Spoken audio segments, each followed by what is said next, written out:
Ito yung Sitio Iraq dito sa Barangay Macabling.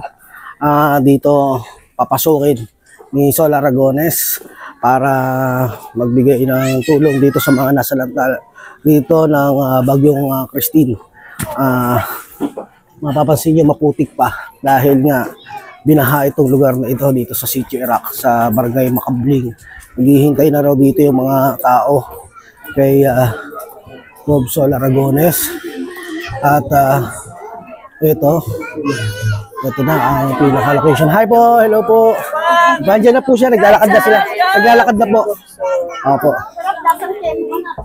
Ang sitwasyon dito sa Sitio Iraq, andito na yung mga tao naghihintay kay Sol Aragones.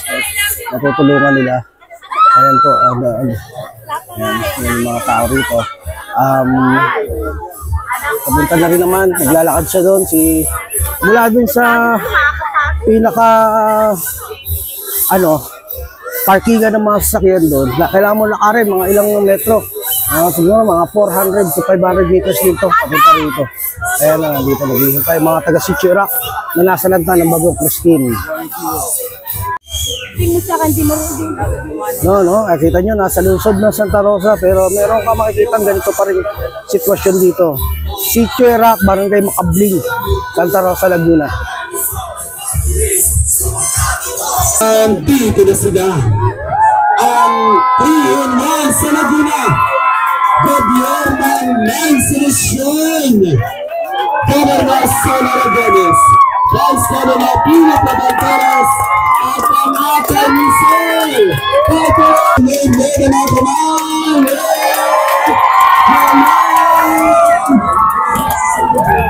Governor Sol Aragones, Vice Governor Pino Patanteras, at ang ating Sol.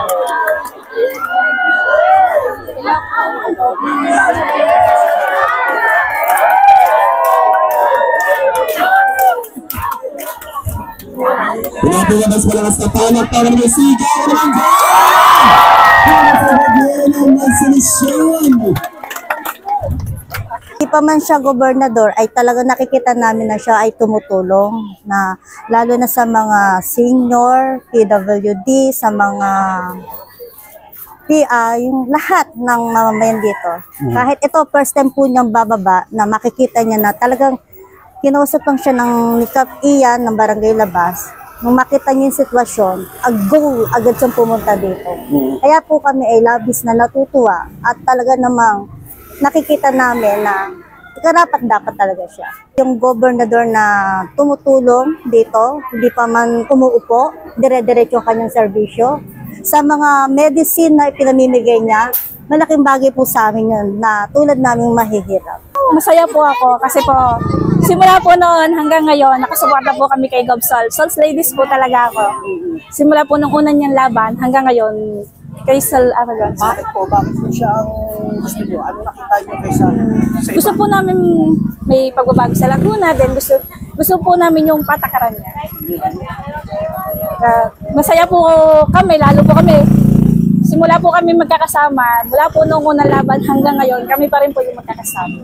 Sa totoo lang, hinahangaan ko governor yan dahil sa totoo lang, bagamat siya'y natalo, nung matalo siya, hindi pa rin niya nakalimutan ng mga taga Santa Rosa. Tuloy-tuloy pa rin ang kanyang pagtulong sa mga taga Santa Rosa. In fact, nagkabit nga siya doon ng parang signage na nakilagay doon na kay ni Sol. Para hanggang sa gano'n, naalalaman ng mga taga Santa Rosa na may mga tulong na ibinibigay sa Gob Sol. So sana manalo siya na sa gano'n patuloy niyang matulungan ng mga taga Santa Rosa. Alam namin na ang puso niya talaga para sa mahirap dahil unang-una, ang kanyang tinulungan kagad ay yung mga stroke victims. No?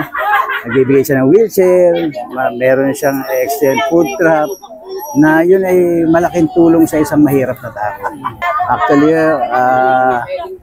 itong magdaang bagyo, hindi naman siya nakakalimot. Tuloy-tuloy pa rin ang kanyang pagsiservice sa mga mahihirap na taga Santa Rosa. Yes, karapat-dapat. Bakit po? Kasi maganda ang kanyang hangarin. tunay ang kanyang puso. Kaya Sol. Ano pangalan mo, Nay? Gertrudes Librada. Salamat. Thank you, Nay.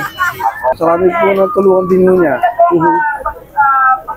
Lalo sa mga PWD. Mga ayuda, yung mga tulong na binibigay sa mga tao, sa mga mahirap, at saka pagpunta po sa mga tao, kahit patamay, pasalamuha. Kasunod sa amin yan. Amin talaga yan. Kasi yung muna pa lang yan eh. Amin na yan. Bakit po kaya? Ano nakikita niyong advantage pag si Sol Aragones? Mabait. Dapat. Mga tao siya. Yun lang po. Maraming salamat, kuya.